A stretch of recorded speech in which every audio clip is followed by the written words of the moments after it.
సావిత్రిబాయి ఫూలే.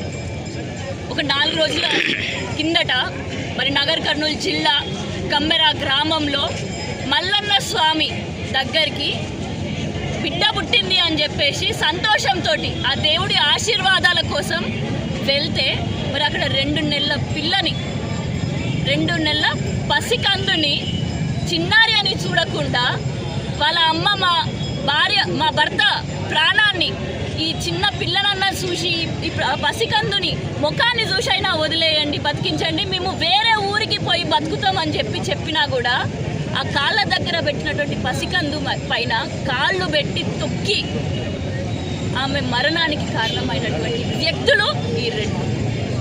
అంతటి కుల మతంతో వాళ్ళు ఒక బీసీ బిడ్డని, రజక సామాజిక వర్గానికి చెందినటువంటి ఒక కుటుంబాన్ని కులం పేరుతోటి దూషించుకుంటూ, మళ్ళీ వాళ్ళ భార్య ఎస్సీ వర్గానికి చెందినటువంటి వ్యక్తిని కులం పేరుతోటి దూషించుకుంటూ మరి పెద్ద పెద్ద కర్రలతోటి వాళ్ళని కొట్టడానికి కూడా, చంపడానికి కూడా ప్రయత్నం చేయడం జరిగింది. అసలు ఈ 2 నెలల పాప మరణించే అంత వరకు కూడా కనీసం పోలీసులు వీళ్ళదొక కేసు ఉన్నది అని చెప్పి రికగ్నైజ్ కూడా చేయలేదు అని అంటే ఎంతటి దౌర్భాగ్యమైన స్థితిలో ఉన్నామో ఆలోచించండి. నేడు పోలీసులందరూ కూడా అదే విధంగా అధికార పార్టీకి చెందినటువంటి అగ్రవర్ణాలకు చెందినటువంటి రెడ్లు కూడా వాళ్ళ చేతుల్లోకి చట్టాన్ని తీసుకొని ఉంటున్నారు. మరి అది ఎన్ని రోజులని అనుకుంటున్నారు? మొన్న ఇటీవల నల్గొండ జిల్లాలో కూడా ఒక బీసీ బిడ్డ సర్పంచ్కి నామినేషన్ వేయడానికి పోతే ఆయన నోట్లో మూత్రం పోసింది, మూత్రాన్ని లాగించింది. అయినా కూడా కనీసం చెల్లడం కూడా లేదు ఈ ప్రభుత్వానికి. మరి ఇట్లనే ఇదే విధంగా ఒక ఇన్సిడెంట్ మధ్యప్రదేశ్ రాష్ట్రంలో జరిగితే అక్కడ ఒక బీజేపీ వ్యక్తి ఒక ఎస్టీ బిడ్డ పైన మూత్రం పోస్తే మరుసటి రోజే అక్కడ ఉన్నటువంటి ముఖ్యమంత్రి ఆయనని పిలుచుకొని ఆయన కాళ్ళు కడిగి ఏం చూపించడానికి? కులాన్ని నిర్మూలిస్తామని చెప్పి చూపించడానికి. మరి మన రాష్ట్రంలో ఉన్నటువంటి ముఖ్యమంత్రి సమాజానికి ఏమని చెప్తామని అనుకుంటున్నారు? ఇన్ని రోజులు అవుతుంది, కనీసం ఒక ఎఫ్ఐఆర్ కూడా ఇప్పటి వరకు దుండగుల పైన పెట్టలేదు అని అంటే ఎంతటి దౌర్భాగ్యం. రోత కలిగించే విషయం ఏంటంటే ఇంకా వీళ్ళ పైన పెట్టకుండా కేసు, ఎవరైతే బేబీ మౌనిక చనిపోయినటువంటి బిడ్డ ఉన్నదో వాళ్ళ కుటుంబం పైన సెక్షన్ 325 కేసులు పెట్టి, సెక్షన్ 325 అంటే అగేన్స్ట్ గా ఉన్న వాళ్ళకి వాళ్ళ బొక్కలు చేతిలో కాల్లో పర్మనెంట్ గా సూపో చెవులో ఇనబడకపోతే పెట్టేటటువంటి కేసు.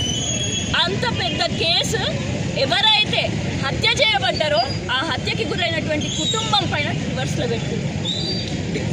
అందుకనే నేడు పెద్దపల్లి పట్టణంలో నేడు బీసీల మందరం, ఎస్సీల మందరం, రజక సామాజిక వర్గానికి చెందినటువంటి వాళ్ళందరూ, లాండ్రీ అసోసియేషన్ వాళ్ళందరూ కూడా మేమందరం కలిసి నేడు బహుజన సంఘాలు, బహుజన వర్గాలు, కార్మిక వర్గాల మహిళలు, చిన్నారులతో పాటు అందరం కలిసి పెద్ద ఎత్తున కొవ్వొత్తుల ర్యాలీ మన చిట్యాల ఐలమ్మ గారి విగ్రహం దగ్గర నుంచి మరి నేడు జెండా వరకు ఇక్కడికి వచ్చి మరి వాళ్ళకి నివాళులు అర్పించుకోవడం జరిగింది. మరి బేబీ మౌనికకి వాళ్ళ కుటుంబానికి న్యాయం జరిగేంత వరకు, న్యాయం అంటే కేవలం దోషులకి శిక్ష మాత్రమే కాదు, కఠినమైన చర్యలు వీళ్ళపైన మాత్రమే కాదు, న్యాయం అంటే ముఖ్యమంత్రి గారు కూడా దీనిపైన క్షమాపణ చెప్పాల్సిందే. అదే విధంగా పోలీసులు ఎవరైతే ఇప్పటి వరకు కూడా కేసు పెట్టకుండా ఫాల్తుగా టైం పాస్ చేసిందో, అదే విధంగా బేబీ మౌనిక కుటుంబం అక్కడికి పోయినప్పుడు వాళ్ళని హేళన చేసిందో ఆ అధికారుల పైన కూడా వాళ్ళ పైన కూడా కఠిన చర్యలు తీసుకున్నప్పుడు మాత్రమే మౌనిక కుటుంబానికి న్యాయం జరుగుతుంది అని తెలియజేసుకుంటూ, మరి వీరందరి పక్షాన బీసీజేఏసీ పక్షాన పెద్దపల్లి జిల్లా నుండి మేమందరం కూడా డిమాండ్ చేస్తున్నాం, బేబీ మౌనిక కుటుంబానికి మాత్రం న్యాయం జరిగేంత వరకు పోరాటం కొనసాగిస్తూనే ఉంటాము అని చెప్పేసి నేడు శాంతియుతంగా నిరసన చేసినాం.